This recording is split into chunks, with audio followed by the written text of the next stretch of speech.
சிஎம்என்சி வழங்கும் செவியோடு இதயம் பேசுகிறது. வணக்கம் அன்பான நேர்களே. காதல் என்றால் எப்போதும் சேர்ந்து இருப்பது மட்டும்தானா?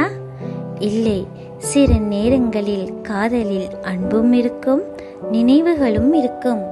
ஆனால் அந்த இரண்டு இதயங்கள் மட்டும் சேர்ந்து வாழ முடியாமல் போய்விடுகின்றது. இன்றைய நம்முடைய கேள்வி, காதல் இருந்தும் ஏன் சிலர் பிரிகிறார்கள்? ஒரு காலத்தில் ஒருவரை ஒருவர் பிரியவே முடியாது என்று நினைத்த இரண்டு பேர் ஒரு நாள் ஒருவரை ஒருவர் விட்டு விலகி நிற்கிறார்கள். அங்கே காதல் இல்லாமல் போய்விட்டதா? அவசியமில்லை. சில நேரங்களில் காதலை விட சூழ்நிலைகள் பெரிதாகிவிடும். தூரம், குடும்ப சூழ்நிலை, புரிதல் இல்லாமை, அதிகமான எதிர்பார்ப்புகள், சின்ன சின்ன பிரச்சனைகள், இவையெல்லாம் சேர்ந்து ஒரு அழகான உறவையே மெதுவாக உடைத்துவிடும். சில காதல்களில் இருவரும் ஒருவரை ஒருவர் உண்மையாக நேசிப்பார்கள். ஆனால் ஒருவருடைய மனதை இன்னொருவர் புரிந்து கொள்ளாமல் போய்விடுவார்கள்.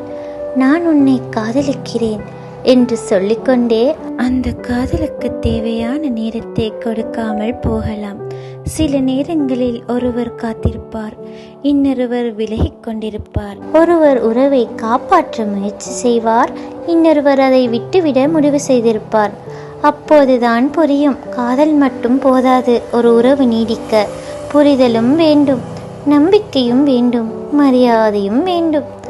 ஒருவருக்காக ஒருவர் விட்டு கொடுக்கும் மனமும் வேண்டும். அதனால் தான் சில காதல்கள் தோல்வியடைவது அந்த காதல் பொய்யானது என்பதற்காக இல்லை, அந்த காதலை காப்பாற்ற முடியாத சூழ்நிலை வந்ததால் தான்.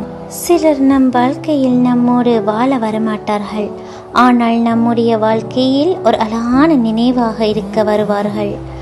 அவர்கள் நம்மோடு இல்லாமல் போனாலும் அவர்களால் நாம் கற்றுக்கொண்ட பாடங்கள் எப்போதும் நம்மோடு இருக்கும். அன்பான நேர்களே, காதலில் பிரிவு வந்துவிட்டால் அந்த காதல் தோல்வி என்று நினைக்காதீர்கள். சில காதல்கள் சேர்வதற்காக வருவதில்லை, நம்மை மாற்றுவதற்காகவே வருகின்றன. ஒரு நாள் நாம் மிகவும் நேசித்த ஒருவரை நினைத்து கொண்டே சிரிக்க முடிந்தால் அதுதான் அந்த வழியிலிருந்து நாம் வெளியே வந்துவிட்டோம் என்பதற்கான அடையாளம். இன்றைய கேள்வி உங்களுக்காக. காதல் இருந்தும் பிரிவதற்கு முக்கிய காரணம் என்ன என்று நீங்கள் நினைக்கிறீர்கள்?